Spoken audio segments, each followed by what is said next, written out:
In today's episode, we're beginning the build on Dad's 2008 Nissan 3-litre GU Patrol. We only have 72 hours to get this thing ready for an upcoming trip. Time's tight, so we're gonna hook into it. Nah. I need that one now. You little shit. I'm not afraid of them.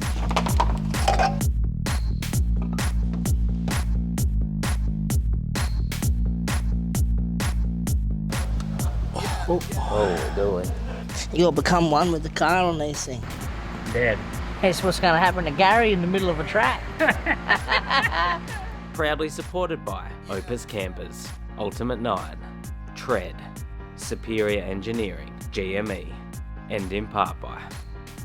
Quick recap, Dad and I only 2 days ago went down to Central Coast, bought, checked out, picked up this rig. So we got it from Dave at Blue Flame Automotive. Very nice Patrol, it's automatic, which is what he was after. They're a solid axle, front and rear rig, as well as coil springs front and rear. Very capable off-road vehicle.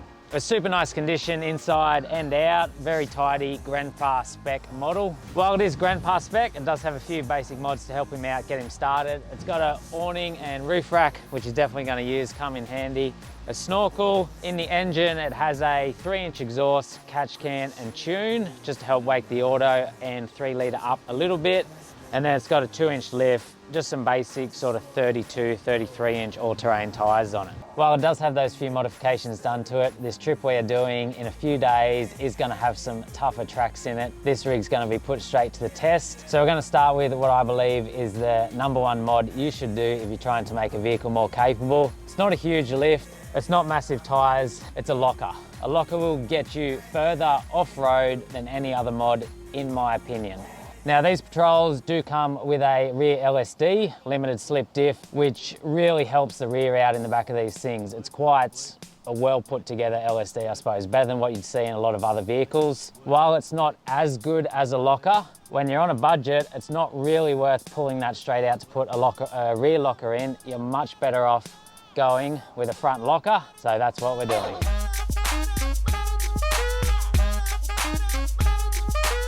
So I've been down to ARB yesterday afternoon and grabbed him a air locker, single air compressor. The air compressor pump-up kit, so you can pump up tyres, balls, whatever you need. Yeah, so the actual air compressor is to run the locker, but then if you want to do tyres, you need the adapter for it. And then we got the 2 bearings, which we'll need to do the locker as well. Yeah, the carrier bearings. So we went ARB locker because... We can get them locally, they have it on the shelf. And I know, I've got them in mine. They're tried and tested. They're a good locker. We're on a time constraint here. We've got 3 days to build this car, so we don't have time to order anything in. And with the air compressor, that'll be good because that's another mod ticked off where he can pump up tyres and that when he's out on the tracks. We just went the single one because it's like a lot less than the double one. It's the same as what I have and it works. And yours pumps up 35s and 3 minutes you go from 10 to 30 with a single 35. Yeah, and Dad's not even running 35, so that'll be heaps of air for him and save a bit of money. We're at the shed today. We got to start installing this, mate. Yeah. So we got to strip down the front end of this Patrol. CVs, bearings, everything out of both sides. Pull this diff out. One of the good things about doing this job is you get to undo all your wheel bearings, check all your wheel bearings, your oils, your CVs, all for their health, and if they need a little bit of a spruce up, you just do it as you go. He said, please come in and help me, I'm stuck. So Sean's here today, right? At the shed, I said, hey Sean, please come and help me. I can't stand Tyler one more day by myself. So, but yeah, no, it's good to have Sean here to help. We'll get this apart. What do you mean? It's good to have someone do a bit of the hard labour. Get done properly, he means. There's no point doing the labour and the hard stuff, you know? Yeah, see, he just called me in because he wanted it done properly. Yeah, you put this locker together. What'd you say, bud? Hey? What'd you say? It's bloody tight, this one. Hey, you try and get your brake off too. It's off. Same. Nah. I need that one now. You little shit. I'm not afraid of them. Hey, Sean. Hey, Birdo, you missed one butt and it's the one I need. The one you need, I'll destroy you. Brother. Hey, Tyler, you got a magnet? A magnet? There's a pick, brother. Get it yourself. Don't help him. You want to talk big smoke? Oh. It's slacking, bro. Listen to it. Sean, Don't come take me go. I'm gonna get the so much faster. Oh, listen to it. Look, I'll leave you a little tool and everything. I can't pull the CV out until we drain the oil, so that's pretty much that side's apart. You timed that or what? That was like, how long was that? That was like 3 minutes. Brother, What? this side stitched me. No, it's unfair. Go again. I'll give it here, bro. Give it here. You try and get that real quick. You want me to get it? You have a little nibble at it. Yeah, get it out of the way. It's greased on. Yeah, see? There's a hole. Get another pick. Yeah, look, I'll get another pick. Don't worry, Daddy sorted it. Oh, you got it, did you? Yeah. So now we'll cut back and look, I did it. He's beating him. Well, we can just cut this back anyway and then we'll just time it. So then we'll be fast. Time it, brother. I've been done for half the time you've been working. No. Oh, but I didn't want nothing coming loose, let me tell you. Oh, you're the talk on that. Mate, that was everything I had. I dropped the plug, bro. Nice clean oil, Tyler. CV's coming out, Tyler, mate. Oh, run, quick. She good, mate. Genuine. See what they do. I busted my shoulder on that guard, but. That's what happens when you're too busy yapping, mate. So we figured out who's the king. Mate, you should know that I was going to be faster on these CVs. I've been tearing up. Yeah, literally. I'm practiced, brother. I may be a plumber now, but I still got it. Laying pipe ain't the only thing I can do. I still pull out. Excuse me, Mr. Tyler L. Tomo. Yeah. 2 big zip ties. This is going to be like a speed rush.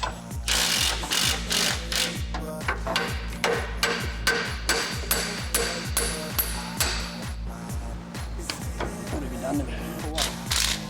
I'll get you one of them Ultimate 9 torches too while I'm at it, eh?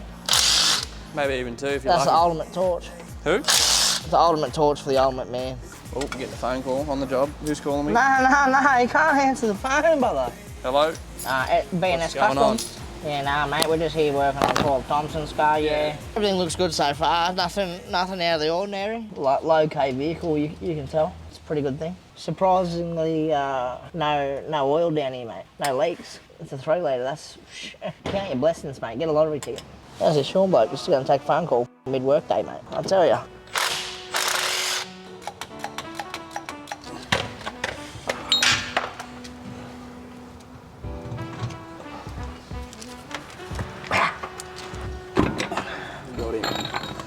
I've got the diff out now. I'm just going to put a couple of different marks, one on this side, one on the other side, so we don't mix up these caps. I've got to go back where they came from. So I've just got a chisel, one line, and then I'll roll this side, and I'll just do 2 lines. Doesn't matter how much you wipe that, then marks aren't coming off, so that's the easiest way to do that. We've got the front diff out, it's an open centre, that's what all this is. We've got the crown wheel pinion. Both of those look good. So we're replacing this whole centre carrier. So we're keeping this gear off it. It goes on the new locker with new bearings, and then it goes back in, we all set it up. I'm about to check the backlash, distance between the pinion and the tooth, the clearance. I'll check it with a dial gauge. I'll check what it is now, and then I'm gonna set it to how I want to set it anyway when I put it back together, but it'll give you an idea of how it is from factory. Before we go, do you want to just quickly explain, what does a locker actually do? Like, this is an open diff, right? So a locker is pretty much the same on the inside, it's got the same sort of things, but then it's got a gear. An air locker has a gear on the inside that slides over and locks one in. So one's always going, and then it slides over and locks the other one in. yeah, so why do they have an open diff to begin with? Like, why can't you have just a lock diff all the time? Because when you turn, one wheel goes faster than the other one. So if you had a lock diff, you know when you're driving on tail with your locker on, one tyre's got, it lets it slip a bit. So an open diff lets it slip all of it, and an LSD lets it slip enough. Yeah. And then the issue when full driving is an open diff, it sends drive to the wheel of least resistance. Yeah. So as soon as one wheel goes in the air or loses traction, it sends all the drive to that wheel. A locker locks those diff together and sends even drive to both wheels. So it's a huge game changer off-road, mate.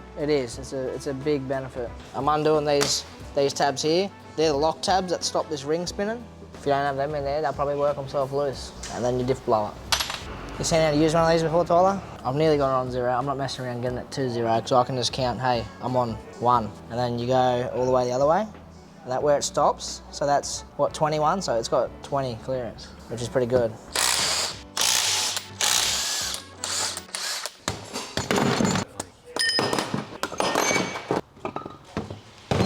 Mate, look at that, eh? 35 by 8, it's got 4 threes. And if you want to tell the Patrol diff, the numbers are in here. So it's got 35.8. So that's 35 teeth on this and then 8 teeth on the pinion.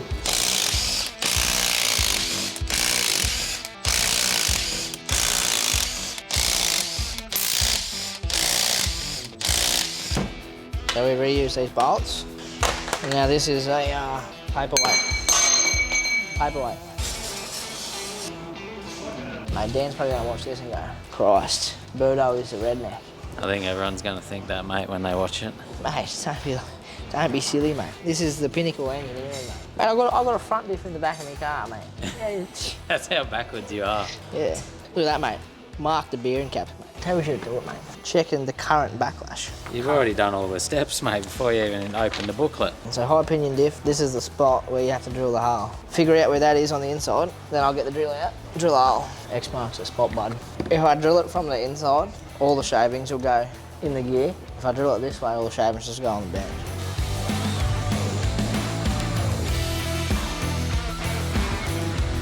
As you just seen, I drilled the hole. Now I've got to tap the hole for a thread.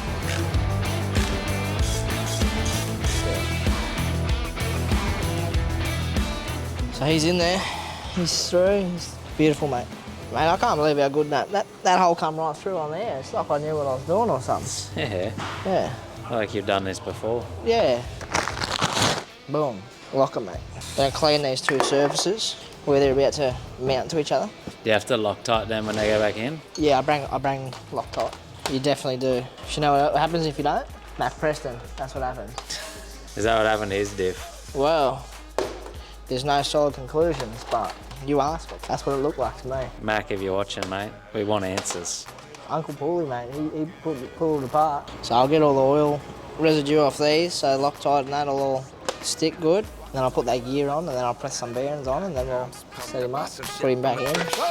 Ice on the fringe is so damn frosty, the people like, damn, that's a cold ass honky. Rolling in hella deep, headed to the mezzanine, dressed in all pink, set my gator shoes, those are green, draped in a leopard mink, girl standing next to me, probably should have washed this, smells like R. Kelly sheets. So what we're doing, we've got to press the carrier bearings on both sides. Why do you do new bearings? Because I'm not pulling your old bearings off for a start, and because they're cheap, and if we're putting a brand new locker in, why wouldn't we put a brand new bearing in? For what they cost, there's no point using the old ones. As you can see, this here, it slides down to there. That's where your air seals run, so you've got to be real careful not to damage this surface, and then I have to press it down. So I also have to get a press tool that goes around and won't damage that surface. I bought a ski blanket, then I bought a kneeboard. Now, mate, what's going on here? Normally we'd have to go to a different shop to do this. But what's that over there? I made me boss spend some money. We got ourselves a hydraulic press and a special bearing press kit from SP Tools, mate. Yeah, mate. Good blokes over at SP Tools. This is fucking awesome. I'm gonna pop some tags. Only got $20 in my pocket. I'm hunting, looking for a come up. This is fucking awesome. So the bearings are pressed on now. I'm gonna install this back into the diff, the center itself. One man's trash, that's another man's come up. Thank your granddad for donating that plaid button up shirt. So the side that has the seal, they change lock ring because the thing that holds the seal in locks into this. So I've got, you know, my 2-line one. You probably can't really see it. Got 2 lines and then 2 lines. These will get torqued too. These are just, I don't know if you're gonna have the tool I normally use to do these up. So they have a special tool which is like it's a flat bar with 2 prongs and they go in here and you twist them. Yeah, I normally get a set of bloody circlip pliers I have and just wind them around with it. So I'll figure something out to get it done. It's a backyard locker install, you get it done with what you have. That's right. Those 2 that he's tightening up now, they're what set your backlash, so you just sort of nip them up and then we'll get that dial gauge back out at some point and you'll adjust them to set your backlash nicely.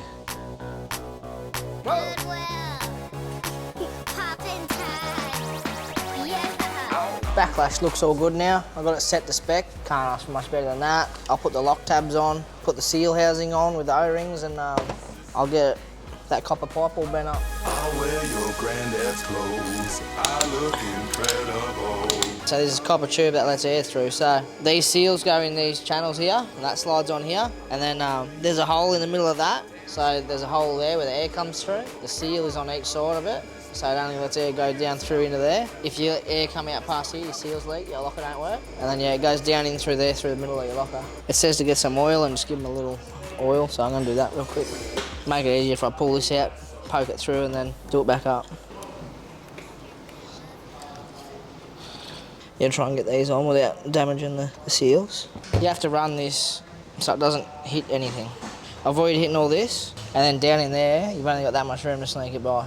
You bend it all to shape. This clip holds that seal into that. Poke him down. So I've ran this through, bent it all off so it's all clear, doesn't touch on anything, and then I have loosely screwed this together. In this first one, the pipe comes through, there's an O-ring, and then a flap, like compression thing, and then another O-ring, and then a screw-in cap that wedges them all together, and that seals the pipe to the outside. In here, there's a compression fin which your plastic hose goes into, and you just run that up into the cab. You do this up, there's 2 washers on that, it's all sealed, and that's that. So we can test this on my car, I think. Make sure there's no leaks or anything, because there's no point putting it back in if it leaks. Hope you had your Weet Bix this morning. They're a bit heavier now with a locker in it.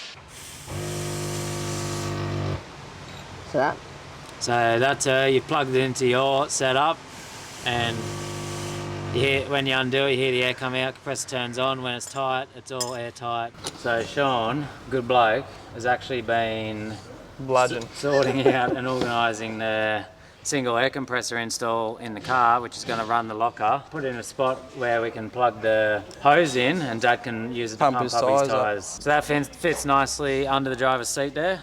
Yeah, fits heaps nice. So we can put that down and mock it up where it goes. And how does the compressor mount? So it's a 4-bolt plate mount, and then it's a 4-bolt to the compressor, which goes on the side of this. Bolts there, which is like a universal. This can do a 180, whichever orientation you want. And then that's just a 4-bolt thing, 4-bolt plate that goes to another 4-bolt plate underneath, and it just kind of sandwiches it. And then we just got to get power to it now. Power to it, and then this is where the air locker line's going to come out of. It's going to come up and straight in, and then other than that, just pinch power from up here, and then that should be all sweet to go.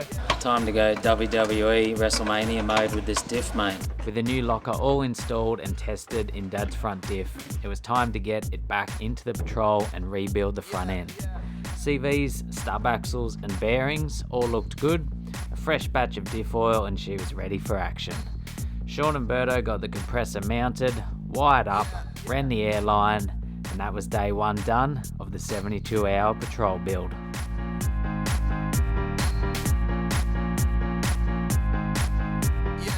Sean and I stayed back last night, finished off the locker and compressor install. We've got it all mounted under the car, under the seat, switches are mounted, hose is ready and accessible, so let's have a look at it. We'll open the door. First thing you see, if you pan down here under the seat, boom, that's where you pump your tyres up. Nice flush mounted, it's got a dust cover, so you want to use it, just put your hose on, boom, it's good to go. So that's all down there. We've got the buttons installed up in the factory switch spots, they were blanks, so compressor's there, locker's there, and when you turn the lights on, they light up the little pictures and everything. Beautiful, mate. So Gary will know when they're on. It's not just like, which way does the switch go? He's going to be hyped on that front locker. He won't know himself. That's right. He's never had one, has he? Nah. He's only got a back locker. Yeah, so now he's going to have a rear LSD and a front locker. It's going to be a fair bit better than just a rear locker. You worried? I'm scared. I'm worried because he's a maniac. I tell you, that loud pedal's going to get pushed more than mine, but you won't hear it because he's got no exhaust. Yeah. So that was day 1 of the 72-hour GU build. We're on to day 2 now. Berto's been for a little run down the shops this morning. We've got some parts. And what do you got, mate? So this is just a universal catch can by Provent, Direction Plus. These are a much better catch can than what's on the car. And we also have a belt because from my knowledge of these vehicles, it's got a squeaky belt or a pulley that's making noise. So we want to get that sorted before we go away. And then we're waiting for some more parts to arrive. Yeah, so what, he's owned this thing for 3 days and we've had it here for, this is day 2. Yeah. This car's already got one fitted, so the hoses are all ran already. But this one's, it's a flash lube, I've never heard of her. She's little, she looks just like a Ryco one. I've had bad run-ins with the Ryco ones, they just fill up, they don't have enough volume. Where these Direction Plus ones, I've used them a lot. They work really good, they actually filter, much better quality, reliable, cheaper to service. And why do we need the catch can? Because it don't come factory with the catch can. Like, why not just get rid of it? You could just get rid of it, and then what happens is the motor has oil vapour that comes through, and it normally goes back into your intake, and then that goes through your turbo, all through your intercooler, through your intake manifold, turns the carbon in your intake manifold, blocks up, and then your car runs really rich, and it blows up. That's the worst case is what happens, which is normally the death of these, is people not looking after them, not doing the maintenance, and then that's what happens. So if we stay on top of it, this grenade will be a good car. I'm going to try and put it in the same spot because, you know, it's a lovely spot. And this one's been leaking a lot of oil as well, so yeah, making a fair mess. Be good to maybe not have that making such a mess. Yeah, 3 litres do commonly have a fair bit of what they call blow-by, which is oil vapour. I'm not concerned about this. It's only got 200,000 Ks on it. Drives are good. I'd call this normal, especially with a very undersized catch can. Oh, do it. Inside of this, it's like a big filter. So the air comes in through here, goes down the middle, gets filtered through that, comes out, and then the air goes back to the motor. And then that leaves all the oil sitting down in the bottom half of this. You just have to remember to drain them, do you, every once in a while? Yeah. And replace the filter every something? These filters aren't too bad. Like I think these filters you normally get away with every second service. Those little ones are like guaranteed every service. They're like $80. These filters aren't anywhere near that. So you pay more for the thing, but cheaper in the long run. That old chestnut, you know, same as everything normal. What have we got in here? Couple bolts, washers. Holy dooly, there's some stuff in there. Drain every 5,000, replace element every 40, or when oil wetting appears.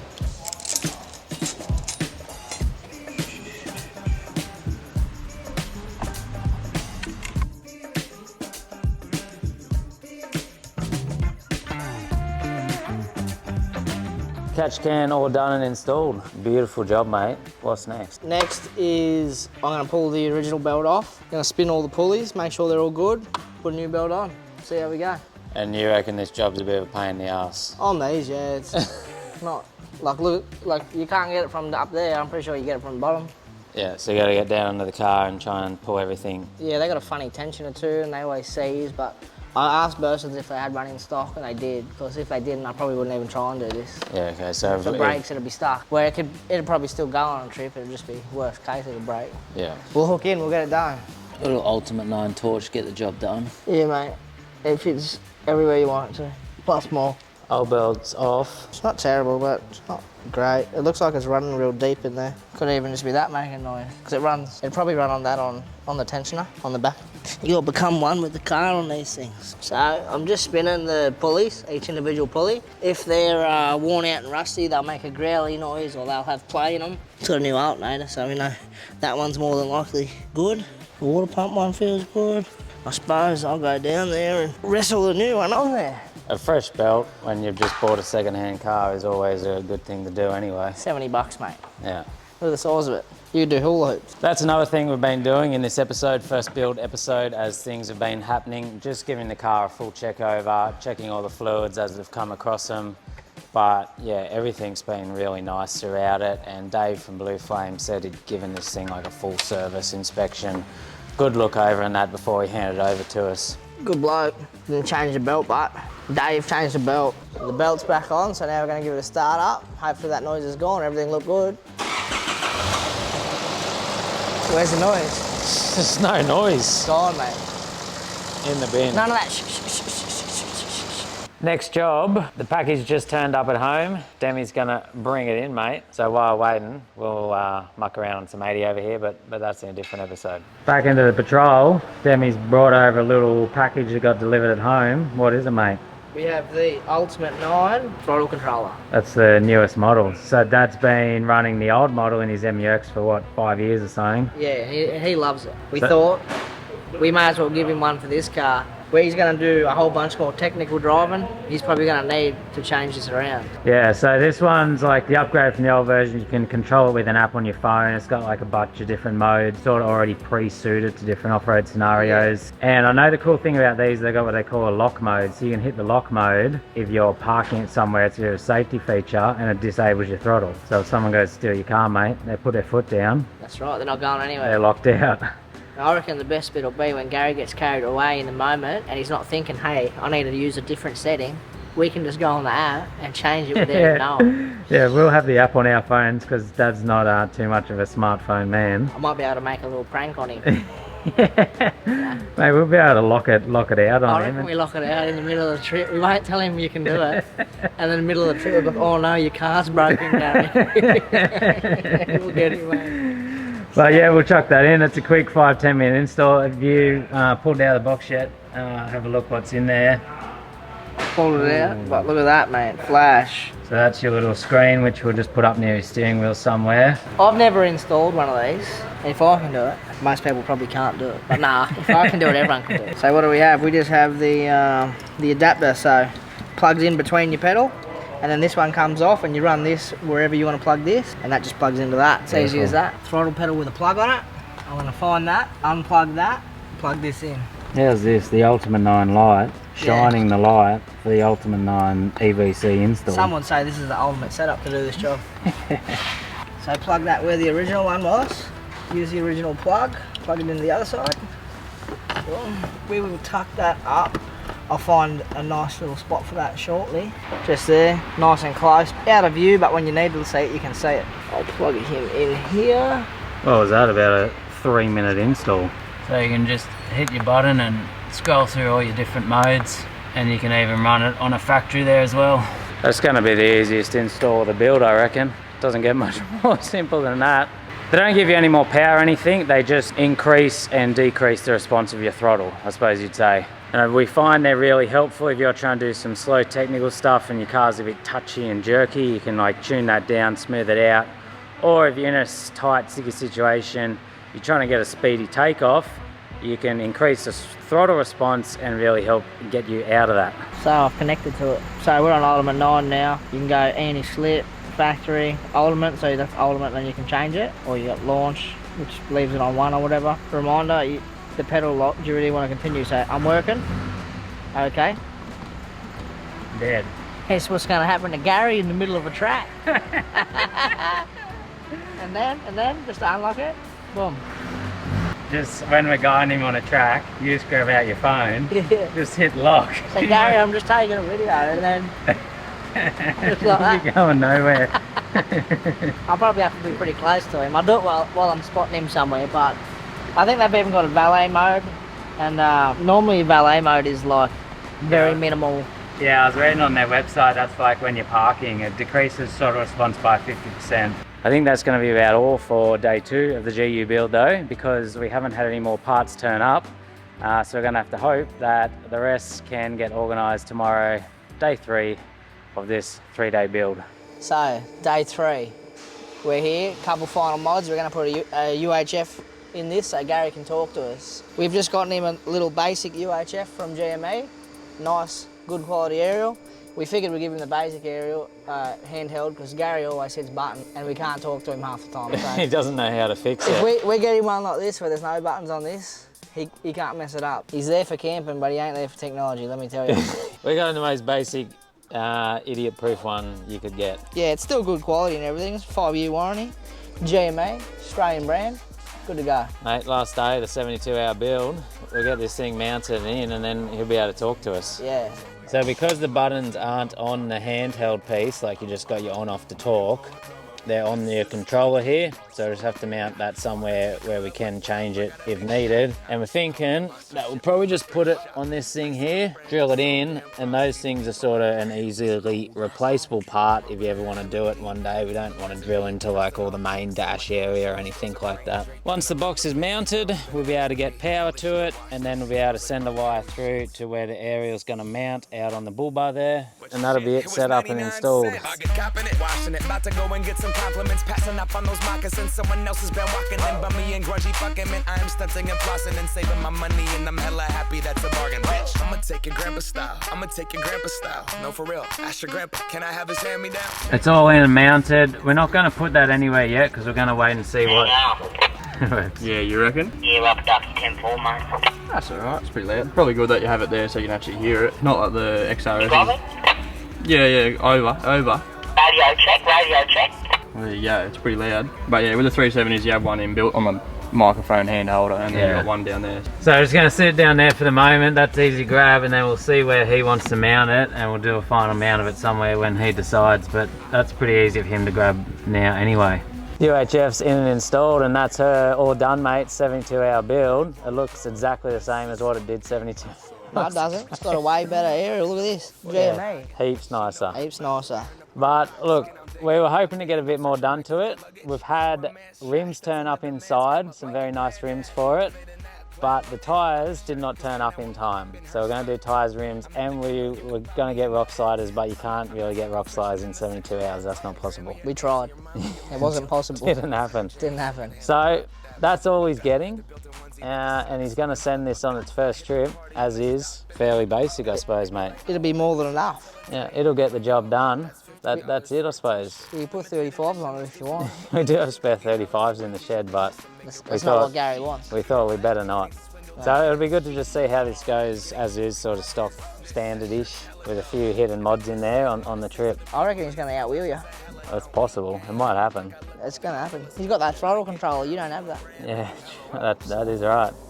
I've done up a little price list of the modifications that we did in this episode, and for complete transparency, I've also put next to it whether it was a sponsored part or whether we just bought it from the shops ourselves. If you want me to do this at the end of each episode for the full build of the Patrol, let me know. Mate, tiny little turbocharger over here, mate. What do you reckon? We'll get Gary to put a big turbo on it one day. Well, you know how, like, this car, right? It's probably, you probably got it pretty cheap. You probably would have paid up around the 30 mark if it was, you know, if he really wanted, someone probably would have paid 30. So we'll just say, Gary, he's got a few grand up his budget. UFI ZL30, mate, that's a 3 litre turbo, straight on there, plus 30 injectors, a bigger intercooler. Mate, we'll have him making 200 horsepower, reliable all day, every day. Boom, boom. Boom, boom. All right, on. Chickadee-dee, chickadee-doo, mate.